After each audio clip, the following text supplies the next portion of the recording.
O Senhor falou comigo sobre uma coisa muito importante, né? Ele falou ontem e hoje eu lendo aquilo que ele falou ontem foi revelado no texto hoje, né? Abra comigo a sua Bíblia no 2 Crônicas, capítulo 24, e versículo 15.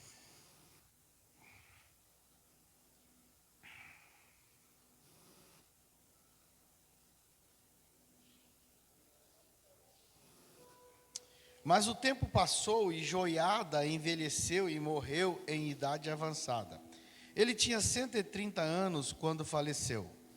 Sepultaram na casa de Davi com os grandes reis, porquanto havia realizado o bem para todo o povo de Israel, especialmente para com Deus e sua casa. Logo depois da morte de Joiada, os líderes de Judá se reuniram com o rei, e em meio a lisonjas e reverência o rei aceitou suas sugestões. Diga comigo assim: é um perigo enquanto estamos cercados de elogios e bajulações. Então abandonaram a casa de Yahvé, o Senhor Deus de seus antepassados, e voltaram a prestar culto e adoração aos totens pagãos e aos ídolos de todas as formas. Por esse motivo, a ira de Deus caiu sobre Judá e Jerusalém com severidade. Embora o Senhor tivesse enviado seus profetas ao povo com o objetivo de trazê-los de volta à sensatez, e para ele e os profetas tivessem de fato pregado a palavra e protestado contra a má conduta do povo, eles não quiseram dar ouvidos à verdade. Amém? Abra sua Bíblia agora comigo em Provérbios. Aleluia. Provérbios 27. Aleluia. Provérbios 27 e 21. O crisol é para a prata e o forno é para o ouro. Em algumas versões diz o fogo é para o ouro. Mas o que prova o ser humano são os elogios que recebe. Amém? Quem conhece um pouco aí do processo de purificação do ouro sabe que quanto mais fogo, mais purifica. Você quer provar um ouro para ver se ele é de verdade, põe no fogo. Se não for de verdade, né? Agora, no Provérbios aqui nos ensina que a prova de um ser humano em saber como ele é olhar para os elogios. Amém? E em Provérbios também fala que assim como o espelho ou a luz da água reflete alguma imagem, assim o nosso coração reflete quem nós somos. Se o nosso coração reflete quem nós somos, em meio aos elogios a gente corre mais perigo do que quando nós somos criticados. E esse texto que nós lemos aqui de 2 Crônicas falou muito ao meu espírito. Por quê, irmãos? Joás, ele foi um rei que foi colocado, empossado como rei aos 7 anos de idade.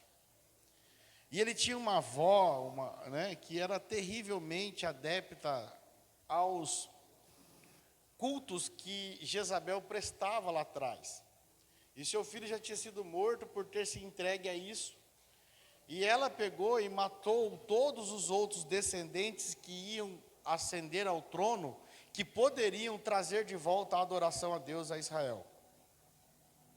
O mesmo espírito de Jezabel estava nessa mulher, Atalia, sempre querendo destruir a adoração.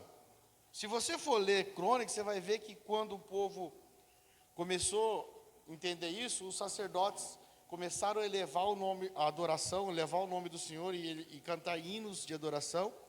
E nesse momento a Thalia grita, rasga suas vestes e grita dizendo assim: isso aí é uma traição, isso é uma cilada. Porque ela queria trazer de volta, né, todos os princípios que o anterior tinha, o seu filho anterior, né, tinha trazido, né, porque ele continuou nos caminhos de Acabe. E aí, o rei Acasias morre e vem aqui o princípio de poder sobre que a Thalia queria que a sua família continuasse sobre o governo, mas ela queria que continuasse para continuar com a adoração a Baal, né? O seu ritual de adoração, né? O seu ritual religioso de adoração a Baal. E Acasias morre, que é seu filho. Quando ela fica sabendo que Acasias estava morto, ela manda exterminar toda a família real. Toda a família real. Por quê, querido? Porque todo princípio religioso quer exterminar com o princípio do reino. A religião dela não era, ela era devota a Baal e todos os seus totens, toda a sua idolatria. Então a primeira coisa que ela faz, olha para a família real, vão matar todo mundo, porque alguém deles vai assumir o trono do seu pai. Só que havia uma criança, Joás, que foi protegido pelos sacerdotes e profetas. E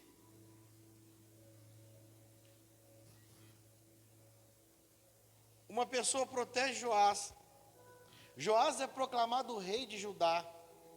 O povo entra em adoração constante ao Senhor, restaura a adoração. Primeira coisa, quando você destrói um principado religioso, é restauração da adoração. A religião não consegue adorar. O principado religioso, ele é preso na adoração, porque ele tem modelos. Ele só adora se tiver algo em troca. O povo começou a adorar, cantar hinos, ela começou a ficar desesperada, porque viu a alegria do povo em restaurar a adoração num lugar que estava caído de adoração, cheio de pecado, cheio de idolatria. E o mais impressionante é que esse rei que foi instituído com 7 anos de idade, quando ele começou, ele governou, ele restaurou, ele fez uma obra de restauração tremenda. Ele chamou o Joiada, que era o sacerdote, e falou para ele assim: cara, vai atrás do povo, pega os impostos que Moisés pediu para pegar, ouro, prata, tudo, vamos restaurar o templo de novo, vamos pegar a adoração nesse lugar e vamos declarar que esse lugar é um lugar de adoração. E foi muito próspero. Ele começou muito bem, ele fez tudo conforme o Senhor queria que fizesse. E aí o sacerdote Joiada, ele ficou meio devagar no assunto. Aí o rei foi lá e deu uma dura nele, falou: cara, você não foi ainda, você está muito lento, vai atrás dos recursos e vamos restaurar a adoração nesse lugar. E aí Joiada foi, disse que o povo deu tanto recurso que sobrou para restaurar a adoração, e ainda deu para fazer utensílios para usar-se no templo, porque a Thalia e nas outras épocas tinha corrompido e levado esses utensílios para adoração a deuses pagãos, e tinha destruído, perdido muita coisa, e ele conseguiu restaurar. Mas o que me chamou a atenção aqui não foi o que ele fez de bom, porque ele começou bem. O que me chamou a atenção foi que quando Joiada morre, Joás começa a dar ouvido às pessoas que vieram fazer lisonjas, e ele começa a ouvir as sugestões dessas pessoas, porque todo bajulador tem interesse próprio. Ele bajula por interesse próprio. E Joás começou a ouvir o que esses caras tinham de conselho. Daqui a pouco, eles já estavam abandonando a adoração, já estavam voltando a prestar culto de adoração a ídolos, aos postes. E aí o Senhor entra contra eles e adverte o povo. Joás esqueceu de toda a gratidão, esqueceu e não se lembrou de tudo aquilo que o Senhor tinha feito por ele e pelo reino, enquanto Joiada era o sacerdote. Joás esqueceu que ele foi ungido a rei com 7 anos de idade, e com 7 anos de idade ele estava governando uma nação, porque Deus o colocou ali, e quando ele era jovem ainda, ele conseguiu restaurar a adoração naquele lugar. A palavra fala que ele reinou 40 anos, então ele morreu cedo. Ele começou com 7 e morreu com 47. Ele tinha muito gás para ir para frente ainda, mas ele morreu cedo. Ele perdeu-se o propósito. Então o que nós temos que estar mais atento, irmãos, não é quando as coisas estão ruins. Porque quando as coisas estão ruins, nós corremos literalmente aos pés de Cristo. Mas nós precisamos ficar muito mais vigilantes quando as coisas estão boas. Quando as coisas estão colocadas em ordem. Muitas pessoas caem, não é quando está ruim, elas caem quando o negócio está bem. Aí você ouve aquilo, você escuta aquilo, você ouve o que? Nossa, mas estava tão bem. Estava tão bem. E por que foi acontecer isso? Porque quando está bem, você abaixa a guarda. Nós tendemos a abaixar a guarda quando as coisas estão bem.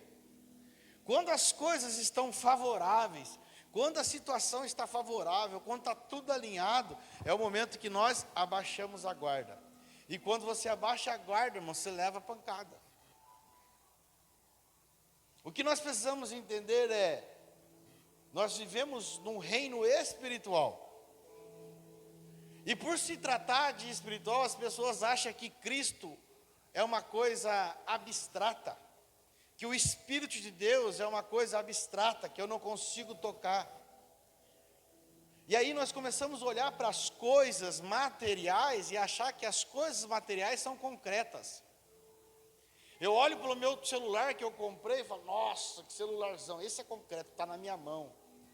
Concreto nada, 3 meses depois já tem um celular muito mais novo que o seu, ele já deixou de ser atualidade. Você olha para o seu carro novo, você fala, nossa, meu carrão, trabalhei tanto para comprar esse carro, esse é meu carrão. 6 meses depois tem um carro novo lançando, mais econômico que o seu, mais potente que o seu, né? Mais chique que o seu, mais tecnológico que o seu. Você compra a sua casa, minha casa do sonho, isso é concreto, eu posso pegar. Olha os irmãos lá em Minas, nem casa não tem mais. A nossa segurança não está em coisas. Amém?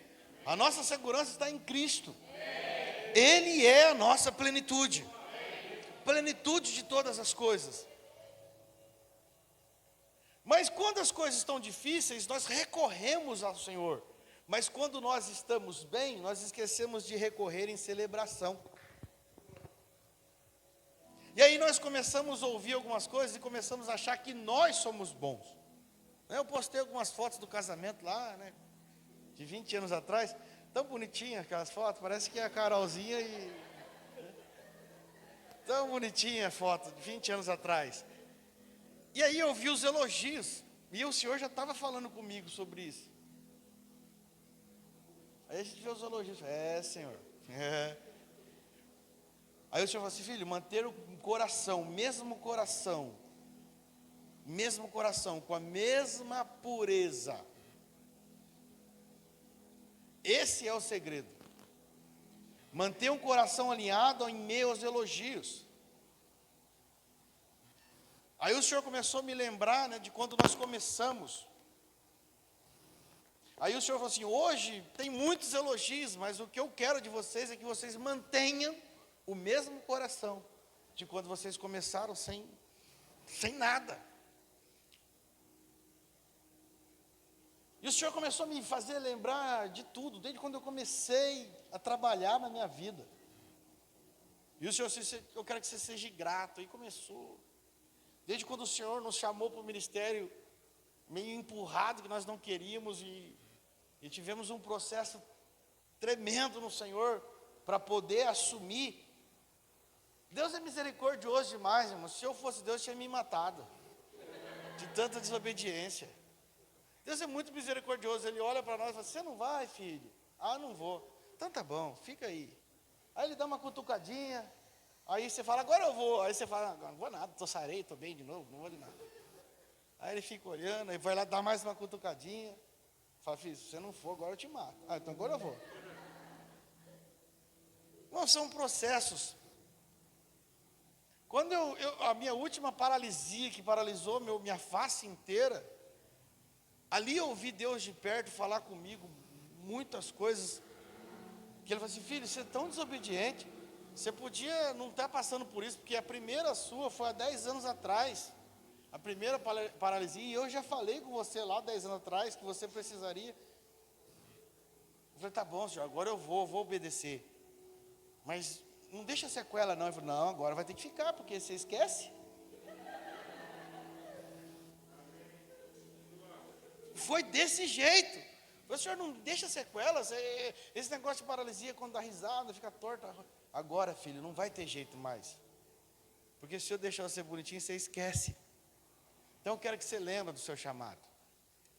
Irmãos, é impressionante, né? De manhã cedo, é impressionante. A hora que você vai lavar o rosto no espelho, que você molha. Não tem um dia que eu não lembro do chamado. Então eu não reclamo mais, não peço para o Senhor: Senhor, tira todas as sequelas. Eu não peço, porque eu sei que cada um ele trata de um jeito, né? Então talvez você está aqui hoje, nessa noite aí, sei lá. Você está meio aí: não vou, não faço, sei lá, hein? Mas deixa eu falar para você, claro, o maior período de vigilância que nós devemos estar, irmãos, não é quando as coisas estão ruins. Porque ali já é natural, você está orando, você está chorando, você está vigiando. Mas é quando as coisas começam a dar certo. E sabe, o Senhor deu uma palavra para essa casa, que esse ano o Senhor vai virar muitas coisas aqui. Então é um ano que vocês e eu e nós devemos estar muito mais vigilantes. Porque as coisas vão começar a dar muito certo, que nós tendemos a baixar a guarda. E aí não é o momento que deve baixar a guarda. O exército, ele é rendido quando ele abaixa a guarda. Sabe o que aconteceu aqui? Depois, se você for ver a história, você vai ver que o exército dos arameus, eles vieram com menos soldados do que o exército dos judeus. Mas o Senhor, diz assim, não foi o Senhor fez parecer que eles eram um exército muito poderoso e destemido, porquanto Judá havia sido desleal e abandonado o Eterno, o Deus dos seus antepassados. E assim o juízo foi plenamente executado sobre o rei Joás. Quando os sírios partiram de volta para suas terras, largaram Joás gravemente ferido. Então os seus servos conspiraram contra ele por causa do sangue do filho do sacerdote Joiada, e assassinaram em seu próprio leito. E assim morreu o rei Joás, e foi sepultado na cidade de Davi, todavia não nos túmulos dos grandes reis da nação. Os que conspiraram contra ele foram Zebate, filho de Simeate, a Amonita, e Jeozadab, filho de Sinrite, a Moabita. Quando os seus filhos e o grande número de oráculos, profecias, a seu respeito, bem como as declarações sobre a restauração da casa de Deus, tudo está escrito no livro da história dos reis. Então o seu filho Amazias assumiu o trono e passou a reinar no seu lugar. Olha que interessante aqui. Moabita e Amonita, sempre esses caras estão no meio da nação de Israel, traindo a nação de Israel, matando reis e fazendo um monte de coisa. Sabe quem que eram esses caras? Filho de Amon e Moabe. Sabe quem que era Amon e Moabe? Os dois filhos que Ló teve com as suas filhas. O incesto. Toda quebra de princípio, ela leva problemas geracionais. E esses caras eram também parentes de quem? De Israel. Porque Israel descende de Abraão, Isaac e Jacó. Ló era quem? Era sobrinho de Abraão. E esses caras, se você for estudar na história, eles estão sempre arrumando problema contra o povo de Israel. Sabe quando Neemias está reconstruindo o muro? Tem dois caras lá, Tobias e Sambalat. Sabe quem que era Tobias e Sambalat? Um era Amonita e o outro era Moabita. Então nós não podemos abaixar a guarda nunca, irmão. Porque no passado, alguma quebra de princípio nós tivemos. E em Cristo nós somos restaurados. Amém. Mas os moabitas estão por aí. Vocês conseguiram compreender? Amém. Então nós vivemos um reino espiritual. Por isso que eu falei do concreto e do abstrato. Aí você fica achando que as coisas concretas é aquilo que você está vendo. Mas o Espírito de Deus, Cristo, ele é muito mais concreto do que qualquer coisa que você não vê. Porque ele habita em você, ele governa a sua vida. E ele relaciona conosco. Ele é relacional. E nós não podemos entregar a nossa fé a um ambiente místico. Esse é o maior erro que um religioso pode cometer. Ele entrega a fé a um ambiente místico, a um ambiente longe, distante. Não, é relacional. Nós falamos com Ele, Ele fala conosco todos os dias. Da mesma forma que eu estou falando para você, que Ele falou para mim assim: filho, o homem é provado em meio aos elogios. Você quer ver um homem manter um coração? É quando ele é elogiado e ele continua na mesma simplicidade. Por quê? Porque a soberba precede toda a ruína. Tem pessoas que não sabem lidar com o elogio. E tem pessoas que não sabem de onde vêm os elogios. Nem todos os elogios vêm de Deus. Existem muitos elogios que são das trevas. Pastor, mentira, fala a verdade para você. Paulo e Silas estava indo à oração e aquela mulher gritou: olha, ali vai um homem de Deus. Paulo não aceitou aquele elogio porque sabia que aquele elogio vinha das trevas. O que ele fez? Ele repreendeu e sarou a vida daquela mulher. Discernimento de espírito. Nem tudo que te oferecem é Deus que está te oferecendo. Nem tudo que é tão legal que te oferecem, que parece ser a luz do outro mundo, parece que você ganhou, eu ganhei na Mega Sena, é Deus. Não é Deus. Por isso que nós devemos, irmãos, estar alinhados a Cristo, porque Joás foi um rei excelente, ele restaurou a adoração, ele brigou com Joiada. Joiada, você está muito lento, vai atrás do povo, vamos restaurar isso. E depois ele mesmo, quando Joiada morre, ele mesmo está fazendo o quê? Ele mesmo está fazendo pior do que os seus antepassados. Por quê? Porque ele ouviu, meu Deus do céu, bajuladores que o tiraram do propósito do reinado. O propósito de Israel sempre foi, Deus sempre teve um propósito com Israel, de revelar às nações que Deus era o centro de tudo. Através de Israel, Deus revelava para as nações que Deus era o governo, que Deus era próspero, que se as pessoas se rendessem a Deus, as suas famílias seriam prósperas, viveriam num ambiente de vida, de alegria, de paz, de benevolência tremenda. Esse era o propósito, assim como a igreja é para o mundo hoje. Hoje nós vivemos a nova aliança, o novo pacto. A igreja é portadora de Cristo, é o corpo de Cristo. O mundo tem que olhar para nós e ver assim: aquele povo que vive unido num corpo, eles são alegres, eles são benevolentes, eles são prósperos, eles são amáveis, eles são honestos, eles são direitos, eles praticam a justiça, eles vivem em felicidades, ali tudo que eles fazem é em comum. Amém? Então é igual. Deus usava Israel, hoje é a igreja, é o seu corpo, a história hoje é com a igreja. Nós somos o Israel de Deus, a história hoje é com a igreja. Mas nós precisamos entender isso e ficarmos atentos, irmão. Quando as coisas começarem a se dar bem, a vigilância deve se dobrar. Qual é o maior país, qual é o país mais próspero hoje que nós conhecemos do mundo? Lembra o nome aí. Vai lá na fronteira dele e vê o que está acontecendo lá na fronteira dele agora. Ele não baixou guarda, irmão, porque ele está bem. Quais são os países que mais investem em segurança? São os mais pobres ou são os mais ricos? Ué, mas ele está bem, por que ele tem que investir em segurança? Assim é a nossa vida relacional.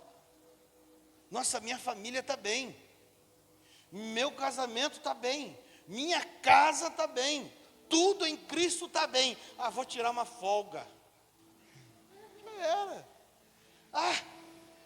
Para quê? Vida em corpo? Vida em corpo nada, está tudo bem.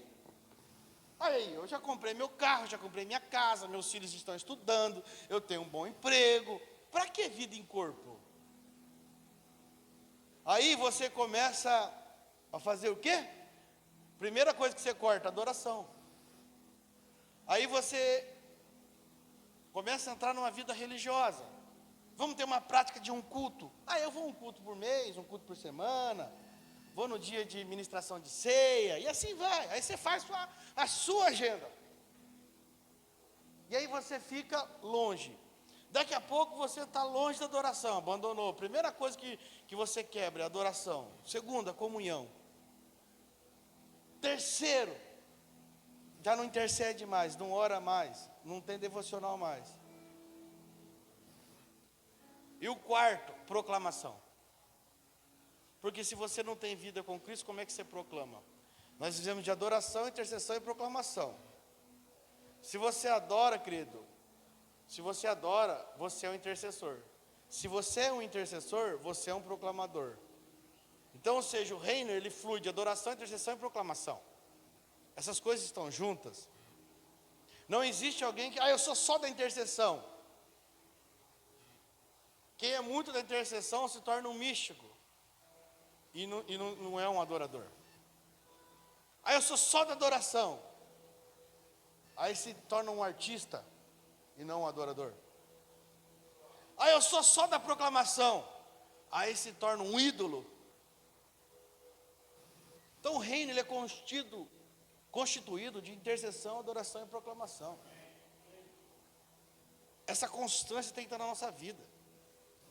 A intercessão, a adoração e a proclamação, porque eu só posso proclamar aquilo que eu tenho. Eu só posso pregar aquilo que eu sou.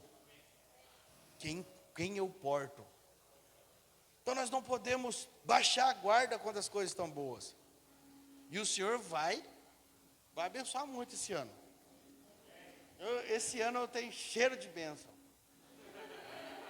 Eu sinto cheiro do que o Senhor vai fazer com vocês, com essa casa, com essa família. Principalmente aos irmãos que o ano passado passaram apertão. Mas esse ano vocês vão descobrir coisas novas do Senhor, estratégias novas. Mas não baixe a guarda, querido. É sempre quando baixa a guarda que as coisas acontecem. Querido, se está bem, continua mais fervoroso. A adoração é assim, quanto mais lenha você coloca, mais fogo. Assim é a adoração. Quando Elias foi destituir os profetas de Baal, a primeira coisa que ele fez, vamos restaurar essas coisas aqui, todos os princípios. Altar detonado, tudo quebrado, tudo abandonado, vamos limpar, vamos restaurar. Traga lenha. Agora o Senhor pode mandar fogo. Porque sem lenha o fogo apaga. Então nós precisamos, irmãos, estar atentos, bem atentos. Não é quando está ruim, não. Comece a ficar atento agora. Comece a fazer um plano daquilo que você tem deixado de lado.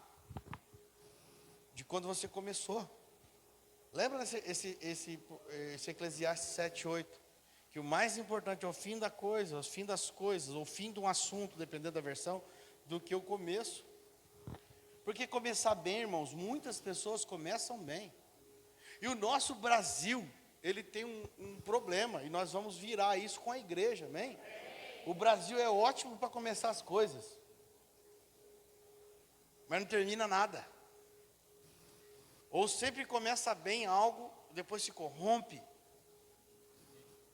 Você vê algum político começando bem, indo bem, fala assim, esse é o cara. Daqui a pouco lá no final, você vê homens de Deus começando bem, mas lá no final. Você vê ministérios começando bem, depois lá no final. Então, irmãos, por quê?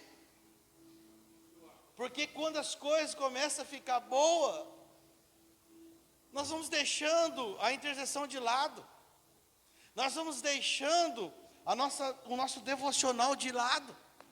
Nós vamos deixando de ter uma comunhão com o próximo e com o corpo de lado. Nós vamos deixando de ouvir a nossa paternidade. Nós vamos deixando de ouvir os nossos pais espirituais. Nós vamos deixando de ouvir a nossa liderança.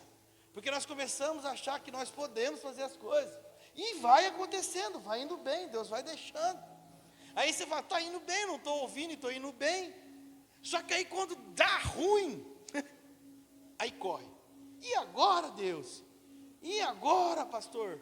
E agora, pai? E agora, mãe? Deu ruim.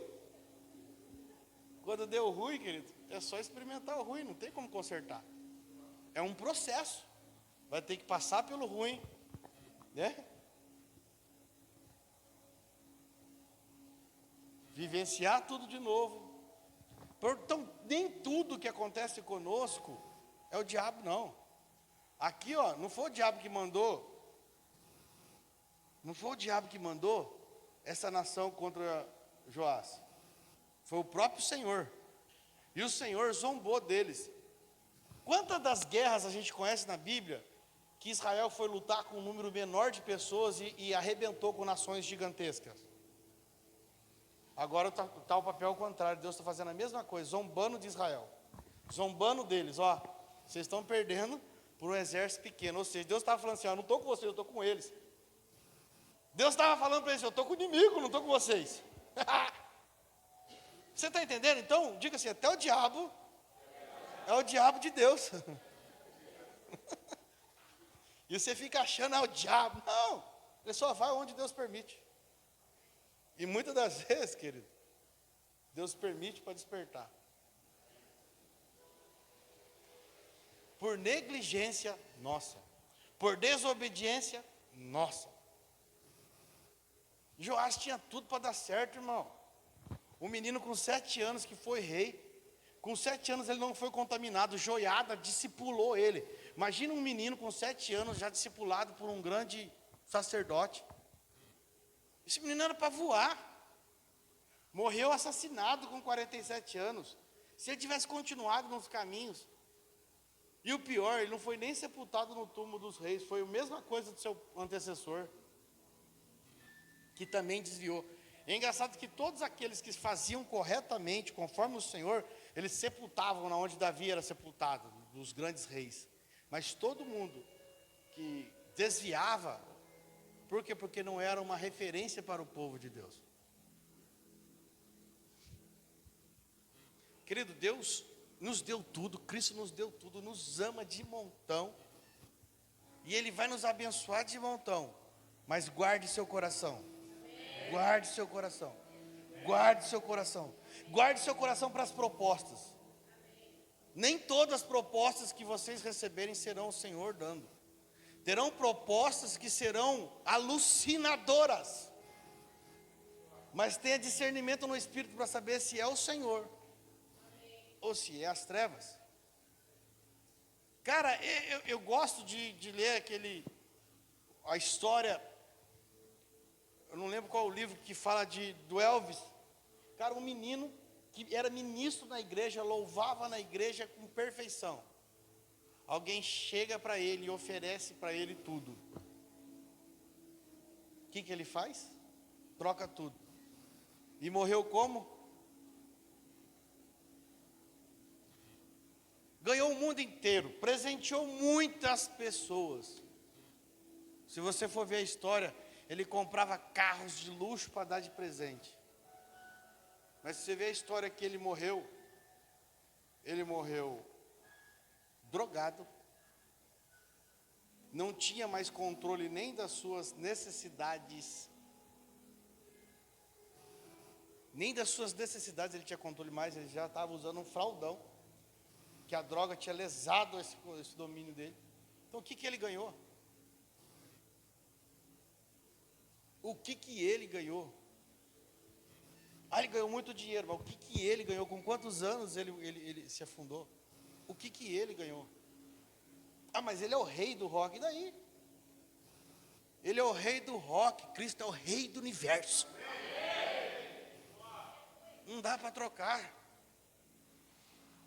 Você vai deixar de ser herdeiro do reino de Deus. Somos co-herdeiros com Cristo, então se Ele reina, nós também reinamos, porque o Senhor nos fez uma nação de reis e sacerdotes. Hoje nós somos reis e sacerdotes. Nós reinamos sobre a terra, como igreja, para ter um reino terreno. Não vamos falar de outros, eu estou falando desse que eu lembrei. Então assim, propostas. O menino estava bem, o menino estava fera. Alguém chega e dá uma proposta, balança o menino vai embora, troca tudo por Baal.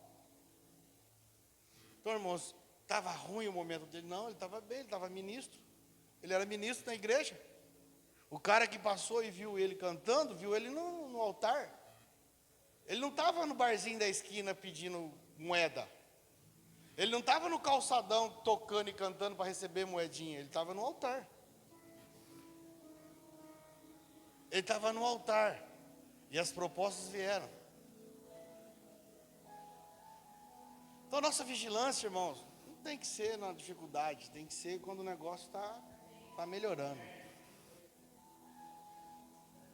Então, a palavra que eu tenho para você hoje, nessa noite, querido. Os elogios vão provar o teu coração. Se você está no mesmo lugar, você é tão inteligente. Aí você já começa a separar as pessoas com quem você vai falar. Nossa, você é tão sábio. Aí você já começa a separar. Eu sou sábio, já tenho meu grupo pronto. Aí já começou a soberba entrar. Nossa, e assim vai. Agora, queridos, eu declaro sobre vocês discernimento como Paulo e Silas tiveram, para saber de onde vêm os elogios. Um carnal ia falar assim: por que Paulo está xingando a mulher? Por que Paulo está expulsando o demônio dela? Ela está elogiando ele, esse homem é carrasco. Imagina um crente carnal. Quando Paulo e Silas falam assim: em nome de Jesus, eu te expulso, Satanás. Um crente carnal lá, a mulher está elogiando ele está chamando ela de demoniada. Por quê? Porque as coisas espirituais só são discernidas por quem é espiritual. Há muitas coisas que nós vamos fazer no espírito que vai parecer loucura para quem é carnal. Porque quem está na carne não entende. Uma das coisas que o Senhor não aceita é negociar princípios, irmãos. Todo princípio que você negocia, você abre uma brecha para principado e potestade se andar com você. Agora, quando você cumpre princípios, você destrona principado e potestade, não tem habilitação de tocar em você. Então, todo princípio cumprido, pastor, estou difícil com esse. Acerta os princípios, querido. Acerta os princípios de dízimos, você vai ver se as suas finanças não acertam, de ofertas, de rendição. Acerta os princípios conjugais, você vai ver se não vai melhorar as coisas. Acerta os princípios no seu relacionamento.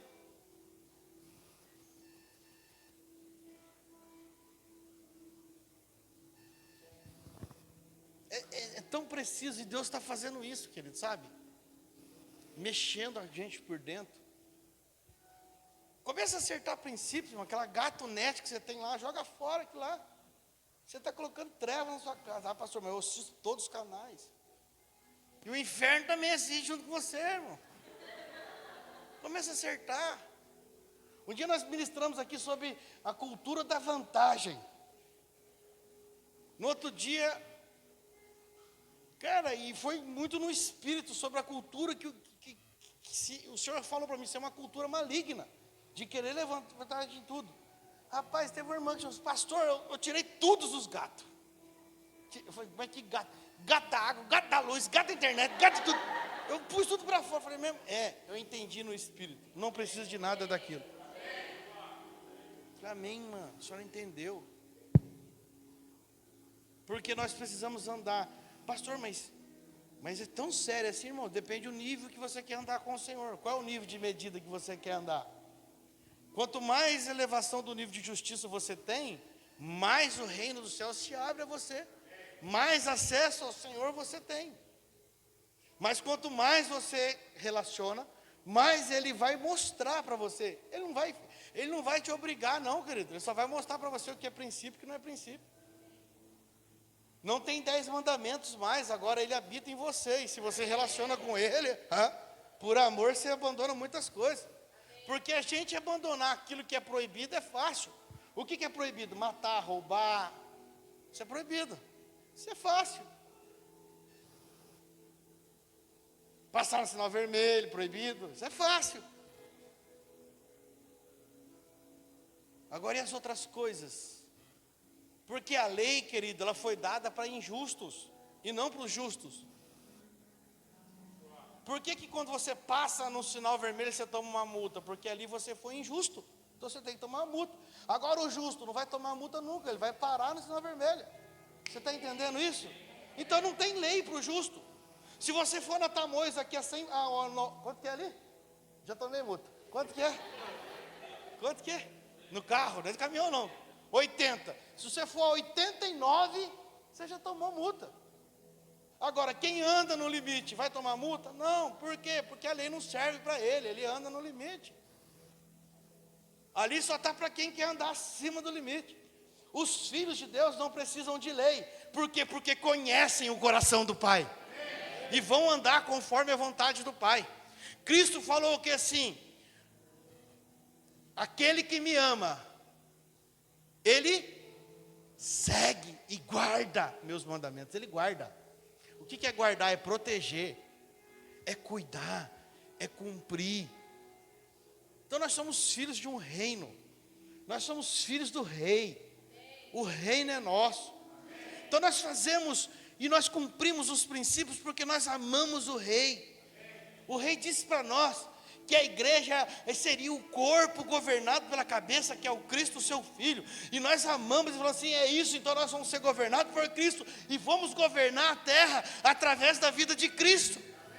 E pela plenitude de Cristo, não precisamos de nada deste mundo.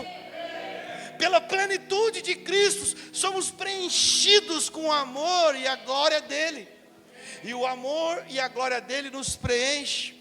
E se somos preenchidos, somos, meu Deus dos céus, somos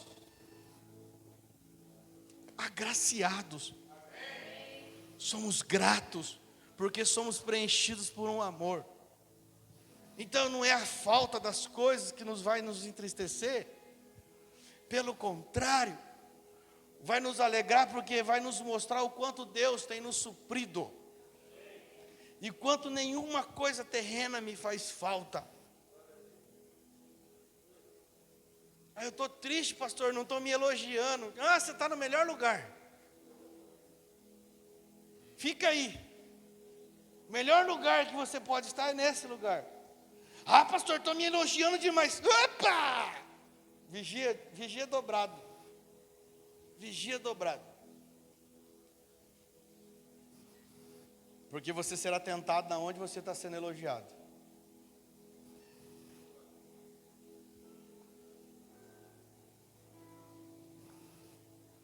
Porque os moabitas estão aí, E os amonitas estão aí. E é no espírito, irmãos. Sabe qual é o problema nosso? Que a gente quer ver as coisas. Quando eu era criança, o culto às vezes estava assim, mais ou menos. Aí alguém ficava endemoniado. Aí a igreja ficava, sai em nome de Jesus, glória a Deus, aleluia. Mudava as coisas. Porque nós queremos ver. O reino é no espírito, querido. Enquanto você está cumprindo, as potestades e principados estão lá fora. Como o reino do espírito também está aqui. Agora você quer ver nos olhos carnais? O reino não para. Agora, se você estiver espiritual, você vai ver as movimentações no espírito. Você vai discernir no espírito as movimentações. O carnal, ele não vai com a cara da pessoa. O espiritual fala assim, eu sei que não é a pessoa. Vou tratá-la bem, porque eu vou expulsar esse demônio sem falar nada. Você está entendendo isso? Aí o carnal chega no trabalho lá, fala com alguém bom dia, o outro fala, bom dia de quê? Aí você já fica com raiva. Essa pessoa é chata. O espiritual já fala, ei demônio, você vai embora. Ô meu amigo, como foi que seu dia? O que aconteceu com você? Posso te ajudar? Estou aqui para ser teu amigo. Expulsou o demônio. Você está querendo campanha para você ver demônio, para você crer? Não precisamos disso, cara. Vocês sabem disso que eu não gosto dessas coisas. Porque fazer campanha para mim expulsar o demônio da pessoa aqui na igreja, para a pessoa sair lá fora, continuar fazendo tudo errado de novo e voltar mais 7, 10, 15, 20 demônios na pessoa.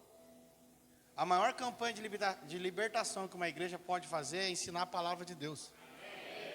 Porque conhecereis a verdade, e a verdade vos libertará. Quando nós fazemos campanha de libertação para pegar incrédulo, para expulsar o demônio dele, você está piorando a situação dele. Você expulsa aqui, ele vai lá fora, chega lá, ele vai beber de novo, ele vai fazer as coisas erradas de novo, vai brigar, vai fazer tudo fora do princípio. A palavra fala que aquele que saiu volta com mais quanto? Então antes de você expulsar o demônio dele, ensina a palavra, para ele guardar a casa. Então, às vezes, as campanhas de libertação têm feito mais mal do que bem. Porque você está piorando. Ah, não, pastor, mas ele fica liberto. Fica. Quanto tempo liberto? 1 hora, 2 horas, 3 horas? As coisas no reino do Espírito, você não vê? Ah, pastor, mas assim o senhor vai tirar minha fama, né? Porque eu expulso o demônio, eu tenho a fama de... Cadê o Odair? Esse é com o evangelista. Os demônios podem ver o Odair que se manifesta no meio da rua, na esquina. Odair. Esses dias entrou uns caras aí meio atrapalhados aí, a gente tava ali, eu fui lá falar com ele, né? A gente calminha aí e tal. O Odair chegou, quem é você? Odair falou assim, em nome de Jesus, vai embora. Mas a gente sabe, irmãos, que a maior campanha de libertação que uma igreja pode fazer, que a igreja pode fazer, é ensinamento da palavra. Casa edificada na palavra está edificada no fundamento sólido, que é Cristo. 2 Coríntios 3:15, eu acho, se não me engano, não sei, que diz que não deveis colocar outro fundamento que não seja Cristo. Qualquer fundamento fora de Cristo é destruição. Então, se nós pregamos sobre Cristo e ensinamos sobre Cristo, irmãos, os demônios vão embora só das pessoas saírem da linha da ignorância. Porque o demônio, ele trabalha na ignorância. Quando as pessoas não conhecem a Deus, elas são possuídas por espíritos malignos. E esses espíritos a dominam, mas quando elas passam a conhecer ao Senhor, não só de ouvir falar, mas de conhecer, de relacionar ao Senhor, e conhecer a palavra, muda a história. E hoje você está aqui nessa noite, querido, sabendo que o Senhor vai te abençoar muito. Você que já está sendo abençoado, você vai ser muito elogiado. Nós vamos aparecer por períodos de grandes elogios. E o que é isso, pastor? É o Senhor nos provando para saber onde está o nosso coração. É o Senhor nos provando para saber onde está o nosso coração. Meg, o coração de vocês estão em mim mesmo, então eu vou permitir vocês serem extremamente elogiados.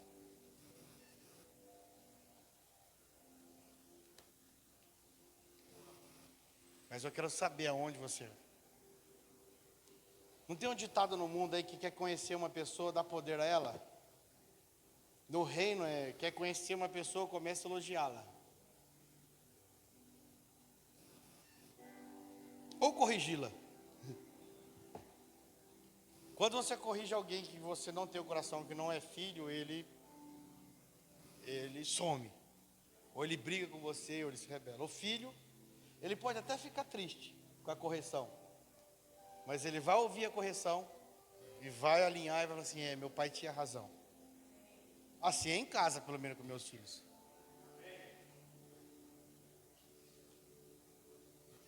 Tem correção que eu faço com a Carol que eu não posso fazer com a minha sobrinha. Tem bronca que eu dou na minha filha que eu não posso dar na prima dela. Se eu der na prima dela, quem é você? Você não é meu pai? Eu vou arrumar um problemão na família ainda. Agora, a minha filha, às vezes ela fica triste, ela emburra, ela fecha a cara, vai para o quarto. Mas depois ela volta e fala, pai, o senhor tinha razão. Vocês estão entendendo isso no espírito? Então o pai só corrige aquele que ama, querido. E hoje é a noite que o Senhor não está corrigindo ninguém, que Deus não está corrigindo ninguém de nós aqui. Ele só está nos alertando. Ele só está dizendo, os elogios são mais perigosos do que as críticas. Os profetas estão morrendo, não são pelas críticas, mas sim pelos elogios. Os nossos cantores estão morrendo, não é pela crítica, eles estão morrendo pelos elogios. A fama tem matado mais os homens de Deus do que o anonimato. Porque as mesmas pessoas que elogiam, que gritam, que colocam na fama, serão as mesmas pessoas que irão destruir ele quando ele cometer um pequeno deslize. Há um tempo atrás, um cantor gospel do Brasil, que estourou no Brasil, que aonde ele ia, lotava todos os lugares. Ele foi extremamente criticado, porque ele falou que tudo que ele fazia, ele era o Espírito Santo, que ele deu uma enchida. Os mesmos que o elogiaram foram os mesmos que o arrebentaram. E aí eu olho para trás e falo assim, Jesus, é ele o errado ou somos nós? Aí o Senhor falou assim, não é ele só é o reflexo de quem colocou ele lá. Então, você está falando de nós? É o reflexo. Eu não vou falar nomes, irmão, vocês sabem. A mesma igreja que colocou esse cara lá e aplaudia, a mesma igreja que comprava os ingressos do show, que lotava, que gritava, foi a mesma igreja que arrebentou com o cara. Espera aí, tem alguma coisa errada. Então isso significa que a fama tem matado mais do que o anonimato. Então o mais perigoso não é o lugar do anonimato e não é as provas. O mais perigoso é quando você está bem e ninguém imaginava aquilo, porque o cara estava bem em todas as situações. Bem de família, bem financeiro, bem em tudo. Então entenda, querido, o elogio mata mais do que você ficar no anonimato, porque o elogio é a prova do coração do homem. E é difícil, não é, irmão? Quando você é elogiado, você se manter do mesmo tamanho. Tem pessoas, irmãos, que não podem ser elogiado. E se for em público, então, ele já se soberbece, ele já se acha melhor que todo mundo. Por quê? Porque ainda o seu coração não está governado por Cristo. Porque uma pessoa que está governada por Cristo, quando ela é elogiada, ela transfere toda a glória a Cristo. Por quê? Porque ela é portadora de Cristo, então não se trata dela mais, é Cristo que está sendo elogiado. Então ela fala assim, ele está falando do Cristo que eu porto, não é de mim. Ele está falando do Cristo que eu tenho, não da minha pessoa como homem. O lugar que nós precisamos sempre estar. Então não há outro caminho, é se render a Cristo, a Cristo, a Cristo, até que a minha vida seja toda dele, que os meus elogios sejam todo dele, que a minha conta bancária seja dele, que a minha casa seja dele, que o meu carro seja dele, que o meu trabalho seja dele, que o dinheiro que eu tenho seja dele, que a comida que está na minha mesa seja dele, que a roupa que eu visto, se é de marca ou não é de marca, é dele. Se eu tenho condições de viver em roupa de marca, é porque é dele, não é minha. Toda a glória é transferida a ele. E assim o Senhor vai te abençoando mais, te prosperando mais, e você transferindo mais a ele. Nada é meu. Quantas das vezes, irmãos, eu levanto de manhã e me sinto um incapacitado. Eu sou um engenheiro industrial mecânico, e tem dia que eu levanto de manhã e me sinto um incapacitado. Eu falo, Senhor, por quê? Ele fala assim, porque a minha graça te basta. A minha graça te basta. Aí eu lembro, então tá tudo favorável. Se a tua sabedoria está sobre mim, não precisa da minha mesmo. Realmente eu sou um incapacitado, porque a minha capacidade é Cristo. Algumas coisas que eu sabia fazer muito bem feito, eu desaprendi. E outras coisas que eu nunca imaginei que eu faria, eu aprendi. Então, ou seja, a melhor coisa é nós vivermos por Cristo, irmão. Muitas coisas eu desaprendi, mas eu quero dizer para você, tudo aquilo que eu aprendi com Ele, nunca mais desaprendi. Coração pequeno, porque a vida de Cristo é grande. Orgulho pequeno, porque a vida de Cristo é grande. E aí quando eu comecei a ver os elogios, eu respondendo educadamente, aí chegou uma hora que eu até parei, porque nem sei mais, amém, obrigado, e o Senhor assim, coração pequeno.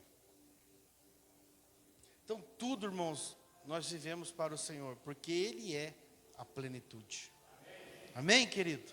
Fica de pé, querido, fica de pé. Nessa quarta abençoada,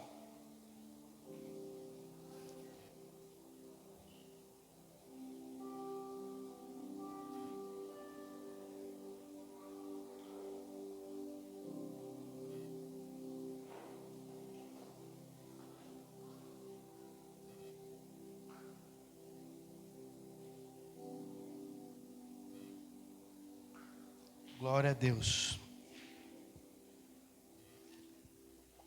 Amém, querido? Glória a Deus. Guarda essa palavra com você aí. Deus vai te abençoar muito. Você vai receber muitos elogios, mas guarde seu coração. E aí você transfere tudo que você está recebendo a Cristo. Toda a excelência que você realizar ou fazer e receber elogios por isso, lembre-se que essa excelência veio da vida de Cristo. Ele é a excelência em pessoa. E antes de tudo, Ele foi o que mais obedeceu e cumpriu. E veio somente realizar aquilo que o Pai pediu para fazer.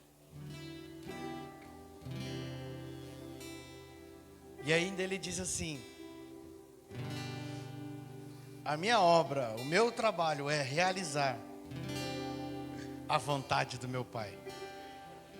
Então quando alguém te elogiar, quando você receber elogios, você diz assim: só estou realizando o trabalho do meu Pai, então esse trabalho não é meu, é do meu Pai. Se é do meu Pai, Ele recebe todas as honras. E assim você se protege. Assim você se protege. Amém? Tua verdade nos governa.